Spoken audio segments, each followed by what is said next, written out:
ఫిబ్రవరి 20న జూబ్లీ హిల్స్, ఫిబ్రవరి 28న Vizag. Mukunda jewellery first ever factory outlet grand opening. Hi hello నమస్తే, welcome to popular TV.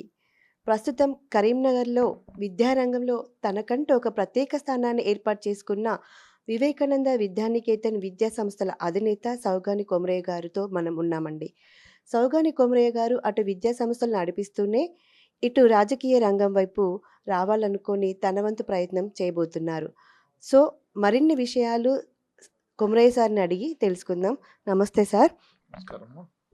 Sir, ఇప్పుడు మీరు విద్యారంగ సంస్థలు నడిపిస్తున్నారు, మీకంటూ ఒక ప్రత్యేక స్థానాన్ని ఏర్పాటు చేసుకున్నారు. మీ విద్యారంగం నుంచి ఎంతోమంది విద్యార్థులను మీరు భావితరాలకి ఏర్పాటు చేసి ముందుకు పంపించిండ్రు. కంప్లీట్ ఆ వర్షన్ వేరే అయితే ఇప్పుడు రాజకీయం వైపు ఎందుకు రావాలనుకున్నారు? నేను గత 40 సంవత్సరాలుగా విద్యాసేవ చేస్తూ వస్తున్నాను. ముఖ్యంగా నేను పుట్టిన గడ్డ ఇది రాంపూర్. ఇక్కడ ఈ రాంపూర్ ప్రాంతం అనేది కరీంనగర్ పట్టణంలో స్మార్ట్ సిటీ అయినప్పటికీ ఇక్కడ ఈ పరిస్థితులను చూసినట్టుంటే ఇది ఎక్కడున్నామనే బాధ కలుగుతూ ఉంది. దాన్ని ముఖ్యంగా ఈ ప్రాంతాన్ని దృష్టిలో పెట్టుకొని నేను పుట్టిన గడ్డకు ఈ ప్రజాక్షేత్రానికి వచ్చి సేవ చేయాలి, ఇక్కడ ఉన్నటువంటి పరిస్థితులు మార్చాలనే సదుద్దేశంతో నేను ఒక జాతీయ పార్టీ సభ్యత్వం స్వీకరించడం జరిగింది.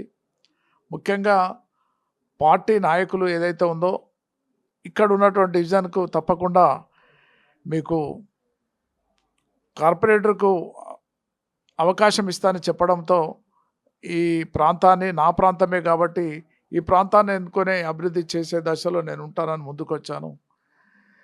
అదే సార్, అయితే మీకు పార్టీ అయితే ఏదైతే ఉందో మీకు టికెట్ ఇవ్వకున్నా కూడా మీరు ఎలాంటి నిరాశకు గురి కాకుండా, ఎలాంటి అడుగు వెనక్కి వేయకుండా మీరు స్వతంత్ర అభ్యర్థిగా 10వ డివిజన్ నుంచి పోటీ చేయబోతున్నారు. సో దీనికి గల కారణం అంటే ఎట్లాంటి వ్యూహంతో మీరు ముందుకెళ్ళబోతున్నారు? నేను పార్టీ సిద్ధాంతాలకి, ధర్మానికి, దేశానికి కట్టుబడి ఉంటాను కాబట్టి ఏదైతే పార్టీ ఆదేశించిందో అదే ప్రకారంగా నేను పోటీలో ఉండకుండా తప్పుకునే పరిస్థితి నిన్న ఉండే. కానీ ఎవరైతే నాకు పార్టీ టికెట్ ఇస్తామని చెప్పి కనీసం మీరు విత్డ్రా చేసుకోండి, కనీసం మీకు లేదు, మీకు ఇవ్వట్లేదు అని చెప్తే బాగుండేది. అయినా నేను మార్నింగ్ 10 గంటల వరకు వెయిట్ చేశాను. కనీసం ఒకరోజు ముందో అప్పుడో లేకుంటే అనౌన్స్ చేసిన తర్వాతనో ఒక అమాయకు లెక్కన చేసి నన్ను కొంచెం అవమానానికి గురి చేసుకున్నట్టుగా ఫీల్ అవుతా ఉన్నాను.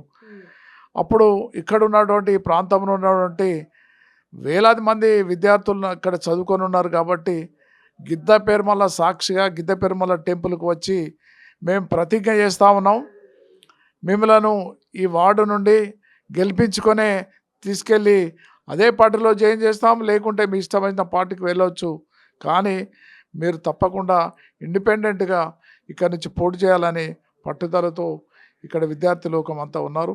అదేవిధంగా ప్రజలందరూ కూడా, ఓటర్ మహాశయులు అందరూ కూడా నాకు సంపూర్ణంగా సహకరిస్తూ ఉన్నారు, సంతోషపడుతూ ఉన్నారు. నిజమైన సేవా సారథి ద్వారా పొందవచ్చనే ఆనందాన్ని వెలిపిస్తూ ఉన్నారు.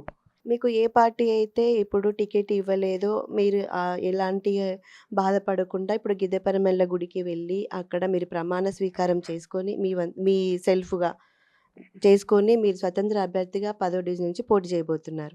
సో ఫర్దర్గా మీరు ఒకవేళ గెలిస్తే ఏమేం కార్యక్రమాలు చేపడతారు మీ డివిజన్లో? అంటే ఇంతకుముందు ఉన్నటువంటి ప్రాబ్లమ్స్ మీరు ఏం చూసారు?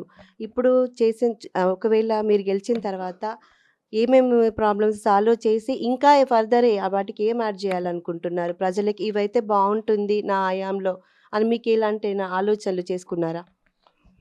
ముఖ్యంగా నేను 10వ డివిజన్ మరి కార్పొరేషన్ అందరికి కూడా నేను ప్రమాణం చేసి చెప్పేది ఏంటంటే, ప్రజల సమక్షంలో ఉంటూ ప్రజలతోటే జీవిస్తూ ఇక్కడే ఉంటూ ప్రజాసేవకే నేను అంకితం అవుతా ఉన్నాను.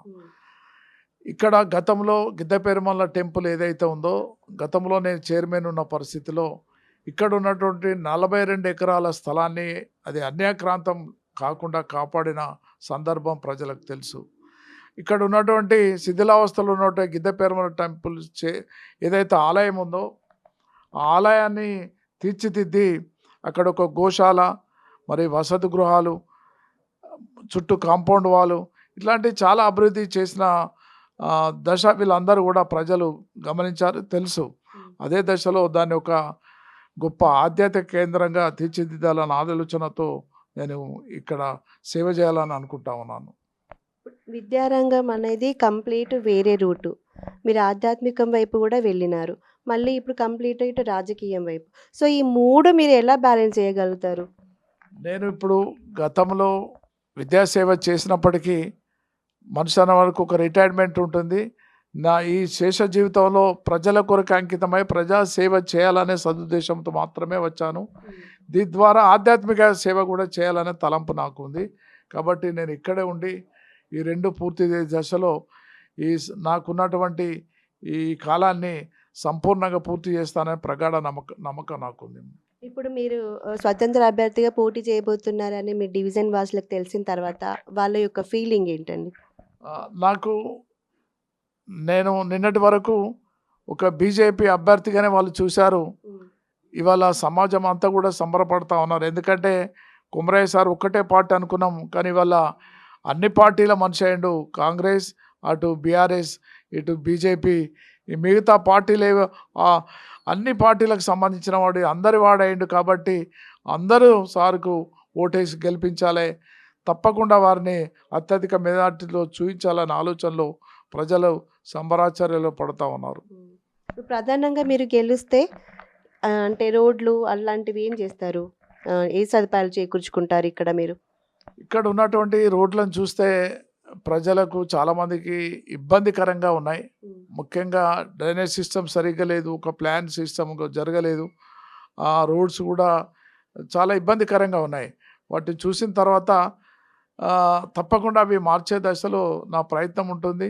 24 గంటలు ఏ సమస్య అయినా వెంటనే దానిపైన స్పందించి అధికారుల ద్వారా అది సాల్వ్ చేసే పరిస్థితి నేను తీసుకుంటాను. కాబట్టి ఆ నమ్మకం ప్రజలకు కలుగుతూ ఉన్నది. ఇప్పుడు ఎవరైనా ఓటింగ్ ముందు వచ్చి మాకు ఓటు వేయండి, మమ్మల్ని గెలిపించండి అని చెప్పేసి అని అంటారు. తర్వాత మాకు ఎవరు రారు అన్న వాళ్ళకి మీరు ఇచ్చే సమాధానం? చాలామంది ఇట్లాంటి రాజకీయ నాయకులు ప్రామిస్ చేసో ఓట్లు అడిగి గెలిచిన తర్వాత మర్చిపోయి ఏదైతే హామీలు ఇచ్చారో అవి నెరవేర్చకుండానే చాలామంది ఓటర్స్ అడుగుతూ ఉన్నారు. మీరు కొత్తగా వచ్చారు కదా, గతంలో ఇవన్నీ ప్రామిస్ చేశారు కానీ అవి పూర్తి కాలేదు, మేము ఇబ్బంది పడతా ఉన్నాం అంటే, మీరు నా విధానము గతంలో నేను చేసిన విధానం మీకు తెలుసు.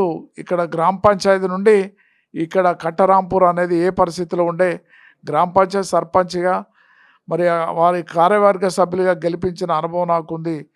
ఇక్కడ అభివృద్ధి కొరకు నేను గ్రామ పంచాయతీలోనే పాల్పంచుకున్న వాడిని నేను. కాబట్టి ఈ వార్డు 10th డివిజన్ని అభివృద్ధి చేయడంలో నా వంతు పూర్తి సహకారం ఉంటుంది. ఒక ప్రత్యేక శ్రద్ధతో దీన్ని పూర్తి చేస్తానని అనుకుంటా ఉన్నాను.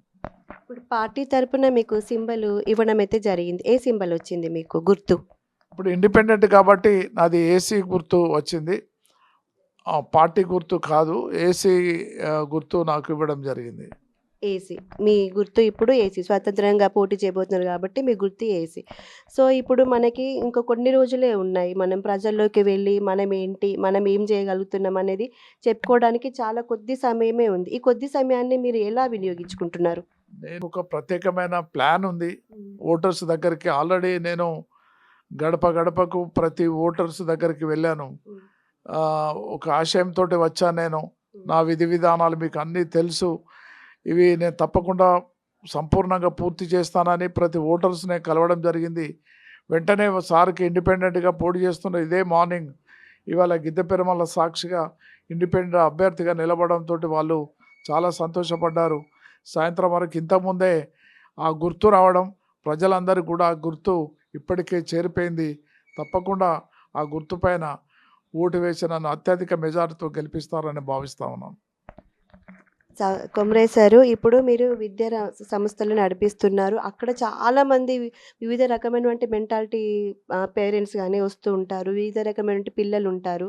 సో, కంప్లీట్‌గా మీరు వాళ్ళని తీర్చిదిద్దాలి. ఇక్కడ మీకు సంబంధించినటువంటి ఓటర్లైతే ఎవరైతే మిమ్మల్ని గెలిపిస్తారో వాళ్ళ ప్రాబ్లమ్స్ కూడా మీరు సాల్వ్ చేయాలి. సో, ఒకటంటూ ఒక ప్లాన్ మీకుంటది కంపల్సరీగా చేయాలని. అట్లా ఏం చేసుకున్నారు మీరు? ఎప్పుడైతే ఉందో నాకు ఎడ్యుకేషన్ సిస్టంలో 40 సంవత్సరాలు పనిచేసినప్పటికీ దాన్ని నేను పూర్తిగా స్వస్తి పలకట్లేదు. కాకపోతే మాకున్నటువంటి సోర్స్ ఏదైతే ఉందో, మా అబ్బాయి కూడా స్కూల్ నడుపుతా ఉన్నారు. మా కోడలు కూడా ఎడ్యుకేటెడ్, ఆమె కూడా బీటెక్ చేసి ఉంది. అదేవిధంగా ముఖ్యంగా మా మిస్సెస్ ఏదైతే ఉందో 3 మంత్స్‌లో రిటైర్డ్ కాకపోతా ఉన్నది. కనుక వాళ్ళు ఆ విద్యా సంస్థలు చూసుకోవడానికే ముందుకు వస్తూ ఉన్నారు. నేను కేవలం ప్రజా సేవ చేయడానికి మాత్రమే ఇక్కడికి వస్తూ ఉన్నాను. కాబట్టి ప్రజలందరూ నాకు స్వాగతం పలుకుతూ ఉన్నారు. చివరిగా మీరు మీ 10వ డివిజన్‌కి చెప్పే ఓటర్లకు సందేశం సార్? 10వ డివిజన్ ఓటర్ మహాశయులందరికీ కూడా నేను ఒక విజ్ఞప్తి చేస్తూ ఉన్నాను. నేను మీ సేవకుడిని. మీ సేవకై నేను వచ్చాను. 24 గంటలు మీతో ఉంటూ మీ సమస్యలను అర్థం చేసుకొని ఆ సమస్యలను ఏ విధంగా తీర్చాలనే సమాలోచన చేసి అవి సాధించే వరకు నిద్రపోకుండా మీకు అవి తప్పకుండా పూర్తి చేస్తానని నేను హామీ ఇస్తూ, ఏ అవసరాన్ని బట్టినా మీ కుటుంబంలో ఒక సభ్యునిగా మెదులుతానని నేను మీకు హామీ ఇస్తా ఉన్నాను. ఓటర్స్ అందరికీ కూడా నేను విన్నవిస్తాను ఏంటంటే, మన గుర్తు ఏసీ గుర్తు. ఆ ఏసీ గుర్తు పైన మీ అమూల్యమైన ఓటు వేసి నన్ను అత్యధిక మెజార్టీతో గెలిపిస్తారని నేను సంపూర్ణంగా మిమ్మలను నమ్ముతా ఉన్నాను. సో, ఇదండి కొమరయ్య సార్ గారు. సో, 10వ డివిజన్ ఉన్నటువంటి ఓటర్ మహాశయులందరూ ఏసీ గుర్తుకి వేసి సార్‌ని మరింత ముందడికి పంపించాలని మనస్ఫూర్తిగా కోరుకుంటూ సెలవు తీసుకుంటున్నాను.